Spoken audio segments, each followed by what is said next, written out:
Hello and happy Saturday from Bougher Custom Guitars and Amplifiers in Ardmore, Oklahoma. How you doing?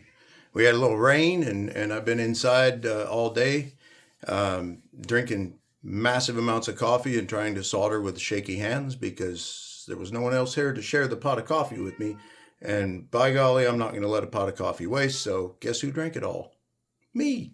All right. So anyways, I'm putting together my latest Bougher guitar. There's going to be several of them, and that blue one back there in the corner above me is next on the bench. That's one of my customers' guitars. So doing a bone nut and a setup and some neck fret work on that one. So it is a very busy weekend. I plan to be here most of the weekend and be busy.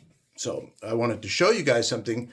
One of the things that I do, if you know me and you've listened to some of my videos, my background is aircraft electronics and aircraft electrical systems. And if you are trained in doing aircraft wiring properly, there's two things about aircraft wiring. One is it's very orderly if it's done right. Those of my friends in the aircraft world know that that's BS because it's usually a mess. But if you get done doing it the right way, it looks very, very clean. Orderly makes things more maintainable, makes things more reliable. Now, the other thing about aircraft wiring is it is also very rugged because aircraft are vibrating animals and they do that sort of thing. Well, the two things that I carry over from my aircraft career into my guitar shop is exactly those two things. Everything that I do will be neat and clean and very orderly, so it's easily maintainable and very reliable. The other thing that I do is I build things very rugged. A lot of the guitar manufacturers over the years, they've used the cheapest components they can, the smallest components they can, the smallest wiring they can. And all of that affects the signal. It also affects the reliability of the instrument because just like an airplane, guitars take a lot of abuse and they take a lot of vibration, a lot of beating on them and throwing them around and things like that. And when that happens, they fail. And I get a lot of guitars in my shop, like that one back there, that fail because they were put together in the most inexpensive way and then they were used and they don't last. So I get a lot of work that way. But one thing I'm going to show you, I'm going to flip the camera around here and show you the results of what I've done. If you own any of my guitars and you've ever looked inside them, you'll see this kind of thing because I don't use the smallest wiring that I can. I use the biggest wiring that I can with the components there. More wire, more signal, less resistance to the signal flow, which, less inductance, I should say. It gives you a better signal out, a cleaner signal out. The more signal you get, the cleaner the signal is, the better it is with less interference. It's also more reliable because the wires are less likely to break if they're slightly larger. There's more wire there and there's more strength there.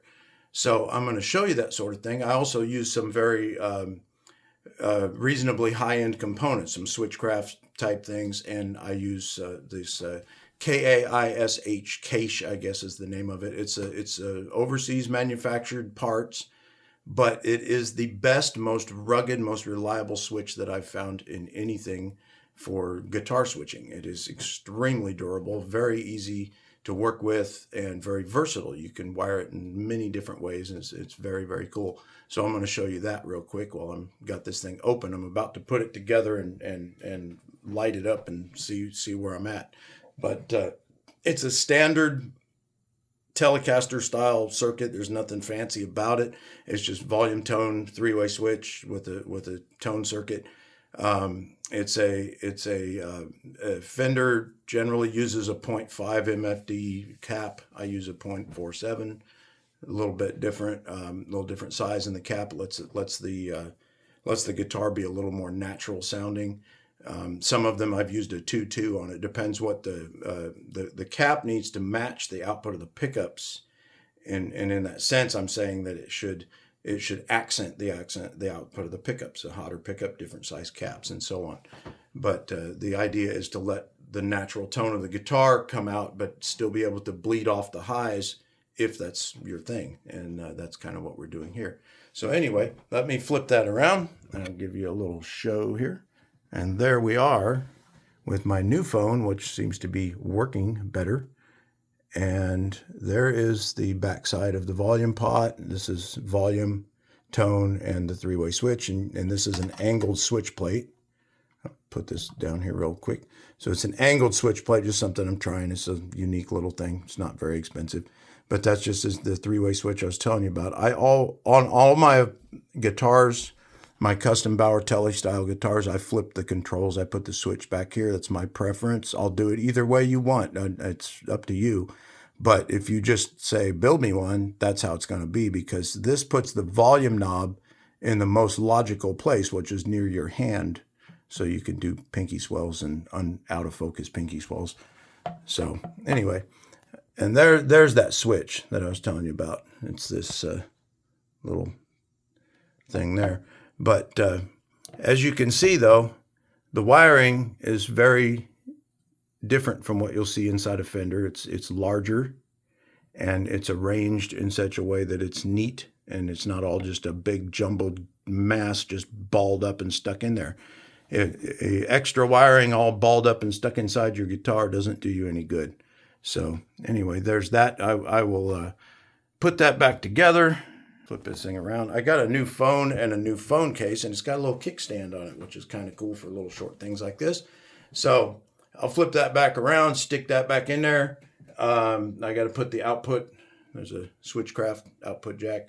Put that on there and test it, and then throw some strings on it and see where we're at. So this thing has been going on for a little while.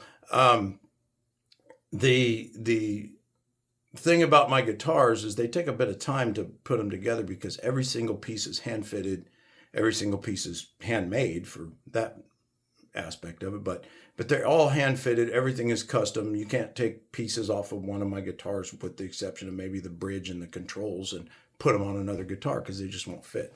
So this one is the one with my 3 crosses on it that I've done. So anyway, so there's that, and you guys take care. I will see you more throughout the week. This is just my little Saturday morning, noon, whatever kind of say hello deal.